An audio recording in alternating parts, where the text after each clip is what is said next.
Bonjour à toutes et à tous et bienvenue sur le podcast des Chroniques de l'éveil, le podcast qui vous aide à affiner cet art de l'introspection en autonomie pour que vous puissiez devenir au quotidien votre propre coach, votre propre thérapeute, votre meilleur ami, celle ou celui qui a les réponses à vos questions. Je ne dis pas d'arrêter de se faire accompagner, mais en fait de ne plus attendre d'être accompagné, d'être analysé pour savoir quoi faire de votre vie, comment penser, comment réfléchir, comment ressentir la vie et tout ce qui vous traverse. Au contraire, en fait, moi, je vous apprends à vous connecter à ce qui se passe en vous, à ce que vous êtes en train de vivre, pour comprendre tout ce qui se joue et pour pouvoir contacter la personne la plus adaptée à votre problématique pour que justement vous puissiez cheminer plus vite, vous libérer plus vite.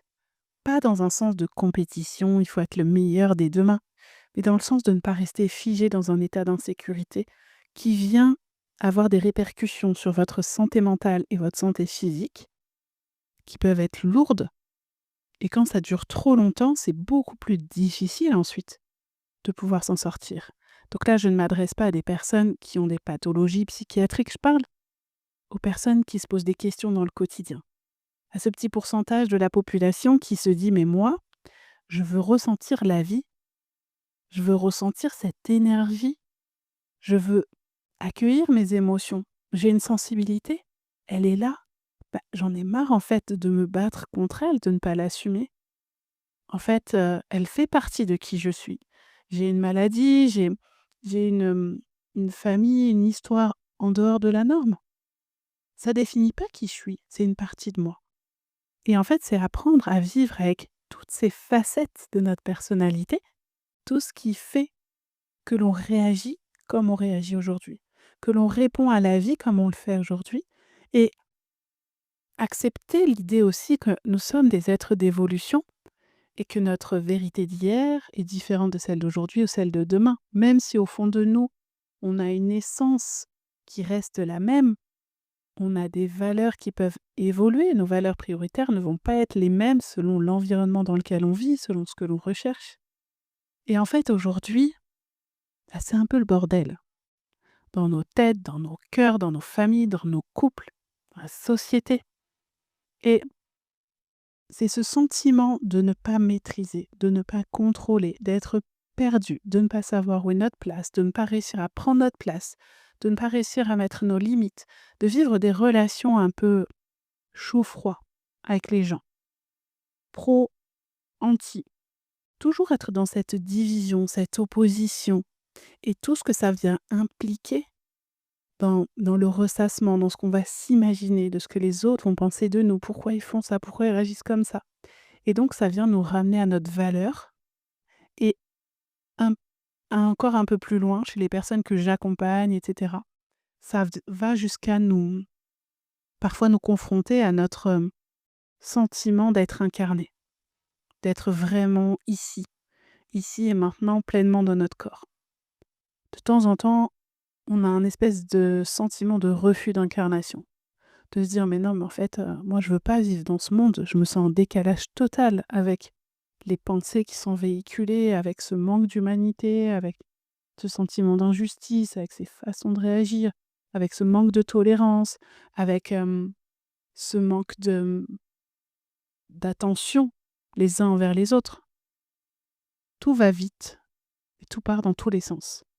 Et en fait, c'est en vraiment en comprenant ça dans mon corps, c'est-à-dire que j'avais besoin de sécurité, donc en faisant tout ce travail de régulation du système nerveux dont je vous parle depuis plusieurs années maintenant, c'est en comprenant que la sécurité me permettait d'être en lien avec moi, en lien avec les autres, en lien avec la vie, que j'avais besoin de structure, de cadre, de routine, tout ce que je rejetais ces derniers temps, parce que j'avais grandi dans une famille avec une éducation assez stricte à l'époque, où on allait dire: Ça se fait, ça se fait pas», surtout chez les filles ne doivent pas se comporter comme ci, comme ça, plus une histoire de vie qui faisait que j'avais besoin d'être adoptée, puisque j'ai été adoptée, mais vraiment de me sentir adoptée par les autres ou alors parfois de vivre ce décalage parce que, quelque part, il y avait une espèce de d'illégitimité à être dans ce groupe parce que j'ai beaucoup déménagé, parce que j'ai été abandonnée, parce que et en fait, peu importe la raison qui se cache derrière ce sentiment, arrivé à un moment, j'en ai eu marre de chercher le pourquoi du comment.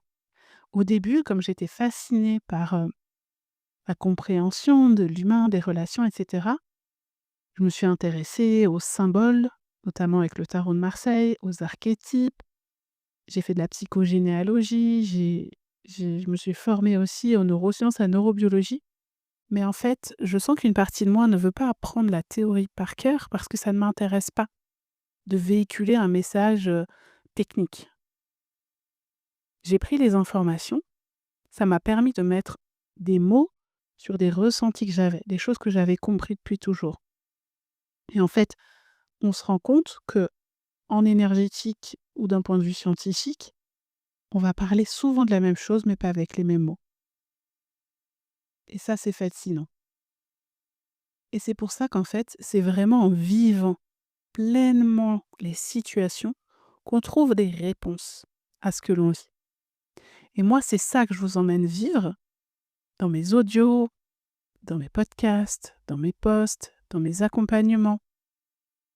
Et c'est pour ça que je veux vous rendre autonome dans votre introspection. C'est parce que ça passe par le corps.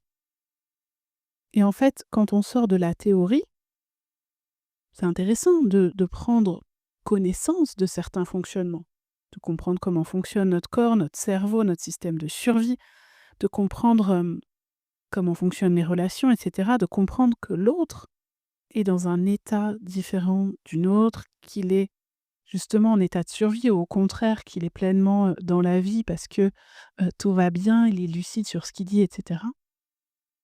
On comprend mieux les autres, on est plus en lien avec nous. Et plus on se sent en lien avec nous-mêmes, plus cette confiance est là. On ne cherche pas à avoir confiance en nous.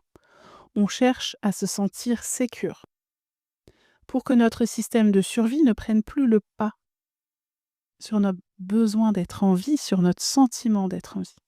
Et je me sens de plus en plus connectée à cette sensation du vivant depuis que je suis en sécurité à l'intérieur. C'est-à-dire que je ne suis plus au service de mon mental.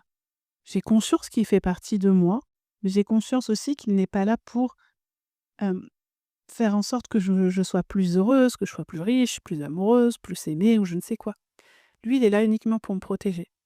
Donc je ne crois plus à toutes les histoires qu'il me raconte. J'écoute, j'observe, je le remercie. Je me dis toujours que c'est une alerte, mais que son message profond, il est plus loin. Donc je n'ai plus besoin, en fait, d'aller chercher pourquoi je réagis comme ça, dans le sens, est-ce que c'est parce que j'ai tel traumatisme qui m'est arrivé? Et si vous écoutez, la mini-série que j'ai faite sur le chemin de la résilience en décembre, eh bien, vous allez vous rendre compte que justement, c'est en étant sur ce chemin de: «Tiens là, actuellement là, tout de suite, comment je me sens? Dans telle relation, dans telle situation, dans tel lieu, comment je me sens? Sécure, insécure? Quelles histoires je me raconte à propos de qui je suis? À propos de comment je suis considérée? Est-ce que ça vient me toucher ou pas? Est-ce que j'aurais aimé que les choses soient faites ou dites autrement? Est-ce que moi, ce que j'ai fait, ce que j'ai dit, j'aurais préféré le vivre autrement? Est-ce que je suis en accord avec ce que j'ai dit, ce que j'ai fait ou pas?» Et c'est un quart de seconde, c'est pas, passer toute sa vie, toute sa journée à s'analyser. C'est se dire: «Tiens, là, je sens une résistance.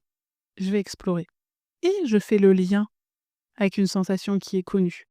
Et en fait, je vous parle de ça parce que ça évite de se rajouter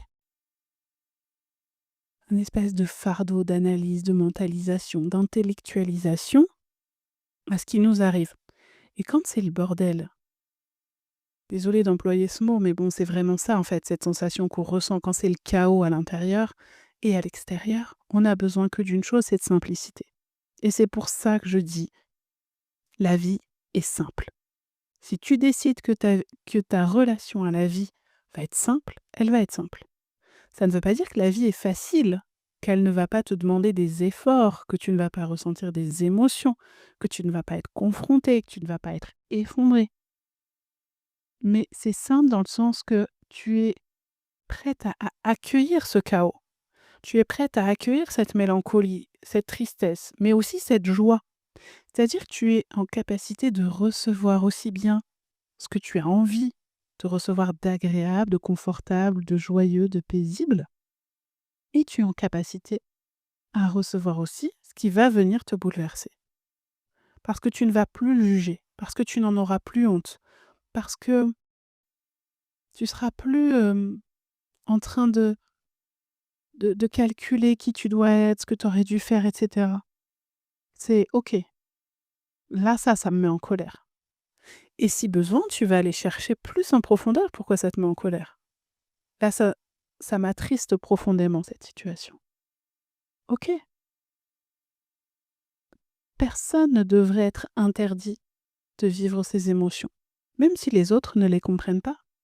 Si elles sont là, c'est qu'elles ont une légitimité. Ce qui est mauvais pour toi ou pour ta relation aux autres, c'est de rester coincé dans cette émotion. Mais pourquoi quelqu'un qui apprend une mauvaise nouvelle, qui apprend quelque chose, qui reçoit quelque chose, un comportement, des mots qui sont d'une violence, d'une d'une difficulté, d'une souffrance qui vient le toucher, pourquoi cette personne, elle n'aurait pas le droit d'avoir peur, d'être en colère, d'être triste? Et à l'inverse, pourquoi quelqu'un qui vit quelque chose d'extraordinaire, qu'il a attendu depuis longtemps, ou qui le fait sentir puissante, forte, aimée, pourquoi est-ce qu'elle n'aurait pas le droit, cette personne, de l'exprimer? D'exprimer sa joie, de célébrer. On est dans un pays où on se rend compte que on célèbre peu les choses. Si, les anniversaires, allez, d'une façon, parfois un peu, comment dire pour vexer personne? Un peu vieillotte, avec des traditions un peu, à l'ancienne. Mais quand quelqu'un à côté de nous, vit un rêve qui lui tient vraiment à cœur, s'enrichit, développe quelque chose, un projet, un concept, un engagement dans une association, est aimé par quelqu'un qui l'aime pour ce qu'il est, pourquoi est-ce que on est toujours dans la méfiance, dans la vigilance? Pourquoi on n'est pas capable de dire: «Mais qu'est-ce que je suis heureuse pour toi!» Parce qu'on vient toujours ramener inconsciemment, quand on est dans cet état de survie, de vigilance, notre propre incapacité à vivre le même bonheur. Et donc en fait, on passe notre vie à nous confronter à des versions de nous d'avant, des versions de nous que nous aimerions devenir, ou des versions de nous que l'on rejette, ou des versions de nous, qui nous inspirent. Et en fait, quand je dis ça, c'est parce qu'on va aller regarder chez l'autre ce que l'on rejette, ce qui nous inspire, ce que l'on admire, ce que l'on aimerait avoir, ce que l'on n'a plus, et on va juger sa vie par rapport à ça, avec nos propres filtres. En mode, oui, et moi, si je vivais ça ou quand je vivais ça, ça se passe comme ça. Et là, on complique les choses. Parce qu'encore une fois, on projette, on se raconte des histoires. Et en fait, c'est toutes ces histoires qu'on se raconte qui viennent nous compliquer la vie. C'est parce qu'on va amener de l'émotionnel à ce que quelqu'un nous dit. Donc déjà, arrêter de savoir à la place de l'autre, je vous assure que ça libère. Mettre en place des process avec cette petite voix qui nous dit tout le temps: «Attends, dans cette situation, à cet endroit-là, est-ce que je me complique la vie ou est-ce que je la simplifie?» Je commence à me monter la tête, à me demander ce qu'il va me répondre, pourquoi il me répond pas, pourquoi il me répond comme ça, pourquoi elle est présente, pourquoi là elle est pas présente, pourquoi moi quand je fais ça, elle réagit comme ça. Ah si elle a fait ça, c'était contre moi. Et en fait, c'est tout ça qui nous prend la tête et qui vient nous compliquer la vie. Alors que parfois les gens disent des choses, c'est juste un fait, c'est juste voilà. Ça veut pas dire derrière, parce que t'es vraiment nul, parce que t'es pas à la hauteur, parce que t'es trop comme ci, parce que t'es pas assez comme ça. Et combien de personnes vont mal réagir à ce qu'on va leur dire parce qu'ils commencent à interpréter ce qu'on a dit. Donc déjà nous-mêmes, commençons par ne pas interpréter les paroles des autres. C'est pas parce que quelqu'un n'agit pas comme nous on aurait agi que forcément on n'a pas de valeur à ses yeux. C'est peut-être juste qu'il est incapable d'agir comme nous on fait. Il est incapable d'être aussi attentionné, d'être aussi investi dans la relation. La question, c'est donc, est-ce que j'ai envie de continuer une relation avec quelqu'un qui n'est pas capable de m'apporter ce que je désire? Ou est-ce que je suis en train de me remettre en question parce qu'il ne le fait pas et que je me dis c'est parce que c'est moi qui n'ai pas capable de le faire? Et en fait, c'est vraiment d'aller voir l'expérience derrière l'expérience. Quand je suis en conflit avec cette personne-là, au-delà de... Je parle de ça parce qu'en ce moment, c'est un sujet qui revient beaucoup dans mes conversations personnelles et professionnelles. C'est ce sentiment de ne pas recevoir autant que ce que l'on est capable de donner en amour, de vivre avec des gens qui sont embourbés dans leur souffrance et qui, justement, parce qu'elles n'arrivent pas à se soigner, à s'apporter l'attention nécessaire, qui n'arrivent pas à accueillir leurs propres souffrances, qui vont se juger parce qu'elles sont dans cette souffrance-là. Donc, surtout chez les hommes, eh bien, on va porter leur fardeau parce qu'ils vont nous accuser de tout. Parce que c'est toujours plus facile d'accuser les autres de ne pas vouloir entendre notre douleur quand nous-mêmes, nous ne sommes pas en capacité de l'entendre. Et c'est fou à quel point on reproche aux autres ce qu'on n'est pas capable de s'apporter. Et donc c'est pour ça que moi j'ai envie de vous amener cette simplicité dans votre relation à la vie, votre relation aux autres, parce qu'en fait, quand dehors c'est le chaos, ou à l'intérieur de vous c'est le chaos, si vous n'avez pas des choses qui sont fluides, des habitudes qui se font en mode automatique, si vous ne simplifiez pas matériellement votre environnement, vos process, votre façon de fonctionner, eh bien en fait tout ça, ça va venir s'accumuler et créer une montagne de problèmes, une montagne de choses à faire, une montagne de choses à penser. Cette fameuse charge mentale, elle va grossir, grossir, grossir. Et ce sera beaucoup plus difficile de gravir cette montagne de choses à faire, de choses à penser, de choses à mettre en place, quand il y a tout dans votre vie qui est en mode chaos, que quand vous êtes en sécurité sur certaines thématiques de votre vie, certains domaines de votre vie, et qu'il y a un ou deux trucs qui vont très mal. Et en fait, de réussir à cloisonner un peu en gardant cette posture, en étant vraiment ancré, c'est-à-dire en vous sentant pleinement dans votre corps, parce que vous êtes sûr de vous, parce que sûr de vous, ça ne veut pas dire que vous êtes meilleure ou plus forte, ça veut dire que vous savez qui vous êtes, vous savez ce que vous voulez.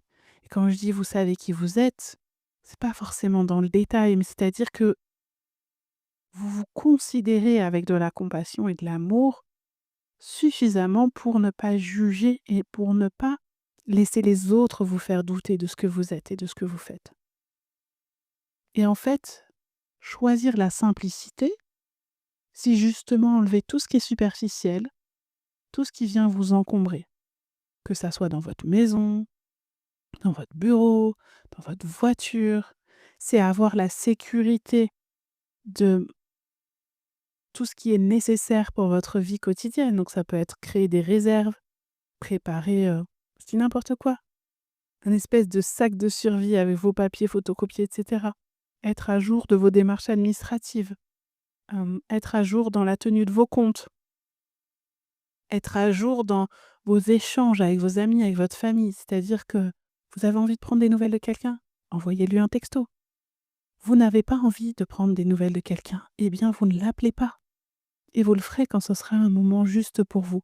Mais mettre à jour justement, là où vous en êtes dans tous les domaines de votre vie va vous permettre de ne pas avoir trop de retard.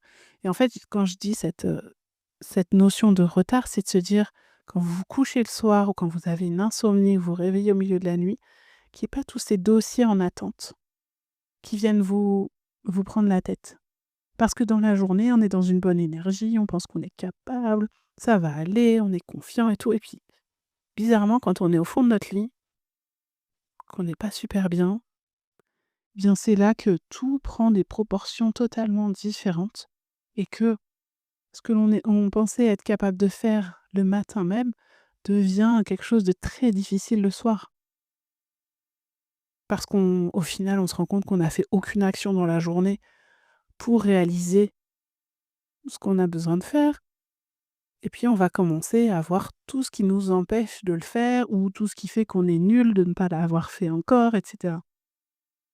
Si vous êtes en paix dans vos relations, si vous êtes en paix dans votre situation financière, mais que vous avez une difficulté de santé, par exemple, bon bah, vous allez pouvoir vous focaliser sur votre santé parce que vous n'avez pas de démarche à côté à faire. Ou bien que je sais que quand on a des problèmes de santé, il y a des démarches administratives à faire, mais vous n'aurez que celles-là à gérer. Vous n'aurez pas les factures en retard de la cantine, les vaccins à faire pour les enfants, l'inscription au club et le machin et le bidule.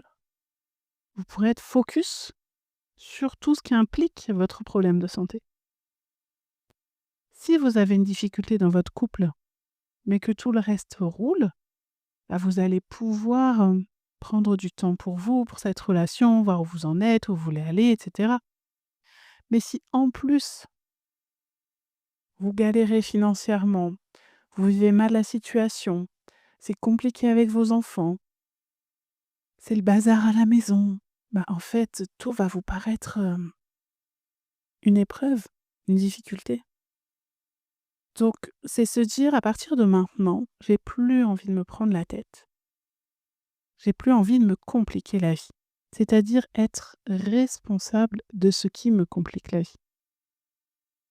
Ça ne veut pas dire qu'il y aura pas de difficultés dans votre vie. Ça veut dire que vous aurez développé un espèce d'état d'esprit. C'est pour ça que je parle d'art de vivre, d'état d'esprit, c'est comme un sport en fait.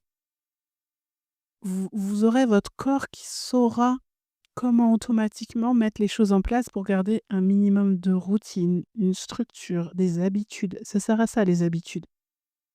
Pour que justement votre énergie qui est déjà vidé par ce mode de survie, de stress et d'angoisse pour votre problématique actuelle, ne soit vidé encore plus par tous les petits gestes du quotidien qu'il y a à faire. C'est pour ça que, dans le cas d'un conflit, je parlais justement de la relation de couple, ça peut être avec des amis, ça peut être avec la famille. Si vous passez votre temps à interpréter ce que l'autre dit, ce que vous auriez dû dire et ce qu'il va me répondre ou pas, vous allez vraiment perdre toute votre énergie. Une relation, elle est basée sur la confiance. Donc, moi, quand on me dit, on me parle de fidélité, par exemple, et comment je fais pour être en confiance dans mon couple, ça va faire 10 ans qu'on est ensemble. Au début, c'était pas ça du tout. Parce que 14 ans d'écart, parce que j'arrivais après d'autres personnes. Et là, mon mental commençait à inventer toutes les histoires possibles. Et puis, je ne saurais pas dire à quel moment ça s'est passé, mais au fur et à mesure, je me suis dit: «Mais» je savais ce qui faisait que notre relation tenait, c'était parce qu'il y avait beaucoup de confiance entre nous. Et c'est surtout que je me suis dit que notre histoire était tellement belle que si il allait faire quelque chose qui allait mettre fin à notre histoire, notamment être infidèle, bah, c'est lui qui allait perdre cette histoire, qui allait perdre tout ce qu'on a construit. Et comme je voyais qu'il avait conscience de la beauté de notre histoire, je me disais, c'est sa responsabilité que de mettre en cause cette histoire. En gros, il pourra pas se plaindre. Et moi, ma façon de fonctionner dans ma vie, c'est de se dire, je pourrais pas dire que je ne savais pas. Par rapport à ma santé physique, à mon apparence physique et à ce que je veux être capable de faire, ce que je veux montrer, l'image de moi que je veux avoir, je pourrais pas dire dans 20 ans que je ne savais pas que l'alcool, la cigarette ou je ne sais quoi, ou telle alimentation ou tel comportement n'allait pas avoir des répercussions sur ma vie dans 20 ans. Je le sais. Donc maintenant, je sais que les choix de vie dans mon quotidien que je vais faire, les décisions que je vais prendre, elles sont en conscience. Et donc je me responsabilise et je me dis: Si j'ai pas envie de galérer dans 20 ans, j'ai intérêt à commencer tout de suite, doucement, à changer mon alimentation, à prendre soin de mon sommeil, de mon stress, de ma santé mentale, de ma santé physique, de mes relations, comme dans l'histoire de parentalité.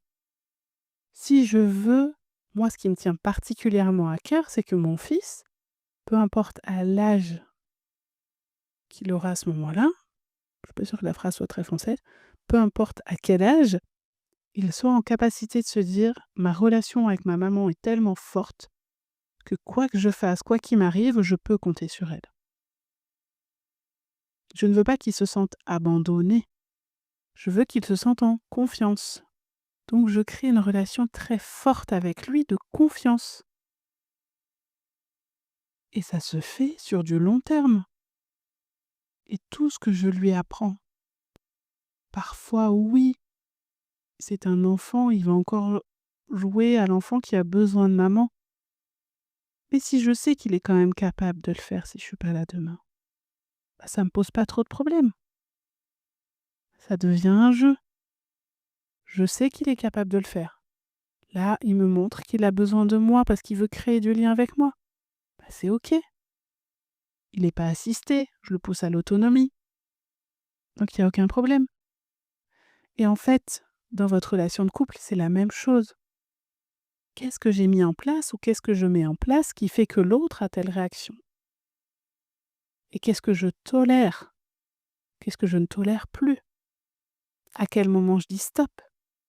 À quel moment je mets de la distance? À quel moment je lui dis: ça tu le gères dans ton coin, ça ne m'appartient pas». Et en fait, c'est ça. C'est: ça ne m'appartient pas, je te le rends. Que ça soit pour nos parents, pour nos conjoints, nos collègues, nos amis. J'ai pas envie de parler? On s'appellera plus tard. Moi, je sais que ça ne veut en aucun cas dire que je ne t'aime pas ou j'ai pas envie de te parler. Ça veut dire que là, je ne suis pas en état de te parler. Donc pour le bien de tous, je simplifie les choses. Je te dis: «Non, on verra plus tard». Et quand vous incarnez cette simplicité, vous la transmettez aux autres. Et les gens vous disent: «Ah, mais c'est agréable avec toi, les choses sont simples». Et il y a d'autres personnes qui vont vous faire croire que vous compliquez tout.